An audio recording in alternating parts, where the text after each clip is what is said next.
I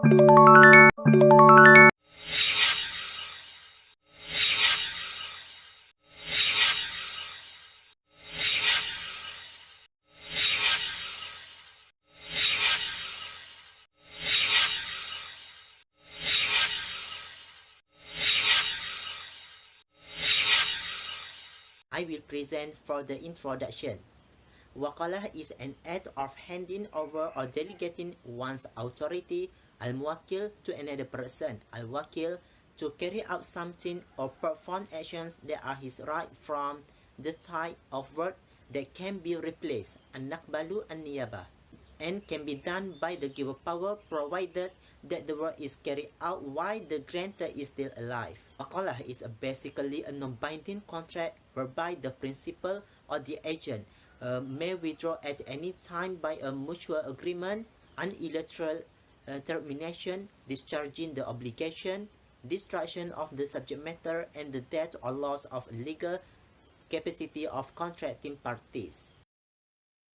The part that I will talk, the background of the contract. The legal framework is that of industrial planning that lies within a broader set of rules that govern a country's organization and economic activities. A well-planned legal architect should provide rules such as structuring state institutions.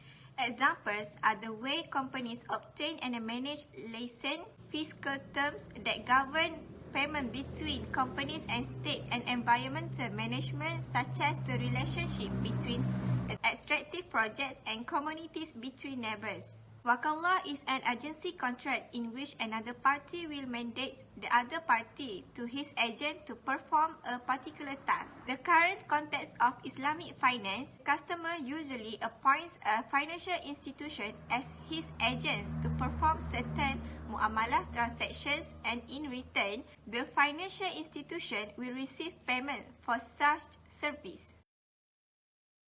The term of wakalah is a noun consequence from the word wakalah, which has numerous connotations with accomplishment, a mission on behalf of others, conservancy, and allocation of a profession to another. Wakalah discussed to a contract where a party, as principal or muwakil, approve another party as his agent, wakil, to accomplish a certain mission or substances that may be substituted with or without obligation of a fee. The characteristic nature of wakalah is the allocation of powers to or endorsement of the agent by the principal, which give rise to the agent having fiduciary duties towards the principal within what he has been lawful to do. Okay, my point is a legal requirement of wakalah. Wakalah contracts are legally approved based on the evidence from the Quran, the Sunnah, and Ijma'. The Quran mentions several things about the law of the wakalah, and this matter should be followed by every agency to ensure that the agency does halal job. The verse contained in this Quran, namely Surah Al-Tawbah, Surah Al-Imran, and so on, have made it clear that several types of the agency, including appointing an agency to buy food and to be arbiters. Besides that, the hadith also support the contract of wakalah. Hadith from Al-Bukhari, Al-Hakim, Sunnah Abi Dawud, and so on was explaining of the assistance in the accomplishing certain tasks that they are incapable of the doing of their own, and also to be a consensus on the possibility of the wakalah contract. Requirement and condition of wakalah. 1. Agent should not be fault in doing all the tasks that are given to him. Apart from that, the principal should commission the agency based on his own will without pressure or force from others. 2. The principal should know the agent either by name or his physical condition. 3. Agent have the right and responsibilities of the transaction they perform, for example, taking over and handing over purchased asset. 4. In the event of loss or damage to asset caused by misconduct, negligence, or breach of specific condition, the agent as trusted should not be liable for it. 5. The Shariah ruling if ijara will apply if the agent is given a remuneration for the service rendered. See, although general principle in the wakalah contract say that if a person direct performance of an action is legally recognized, it is valid for him to authorize another person to perform it by proxy and depends upon another party to do it for him. And An international financing institution's board of directors must establish a good governance framework to provide effective oversight of Wakalah management and implementation. In comparison to the existence, complexity and risk profile of Wakalah, the governance mechanism must be suitable. The Shariah Committee's role is to advise an international financing institution on how to comply with Shariah standards in its business, affairs and operations, particularly those involving a Wakalah arrangement. The Shariah Committee must authorize the usage of Shariah provisions in appropriate Wakalah policies and processes, as well as examine and approve the terms and conditions indicated in legal papers and other documentation, such as advertising material, product manuals, and other publications, to ensure that they are Shariah compliant.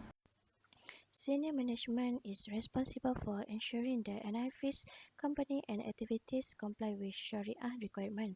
As a result, senior management must establish and execute internal control and risk management policy and procedures that are consistent with the company's business plan and risk appetite as determined by the board. Wakalah can be used for asset acquisition or investment execution. In the terms of the financial product and service, the duties and responsibilities, as well as the right and obligation of contracting parties, including the jobs of sub-agents in Wakalah, must be clearly defined.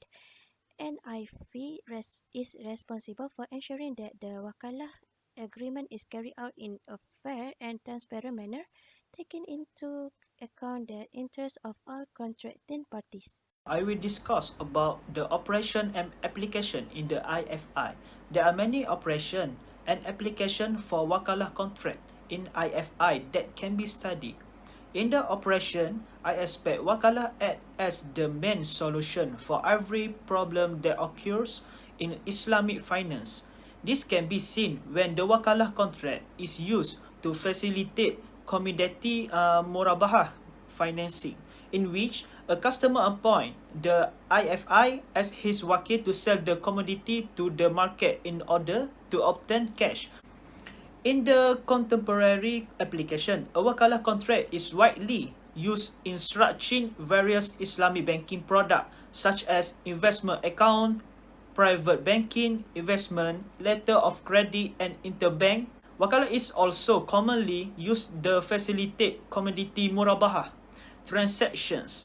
For all Islamic financial institutions, the Wakalah principle applies. Wakalah helps them to serve as members of their participant when it comes to takaful operators to handle and distribute the funds obtained through donation. It is no doubt a complement to life. Takaful business operators typically use business models based on mudarabah and wakalah in takaful business. Based on the analysis, there are three possible methods to overcome the issues of second layer of charging fee in Wakalah model. First, TO should use the clear contract that have less of issue. Second, SAC can take the role as the highest authority to provide clear decision pertaining the issue arise.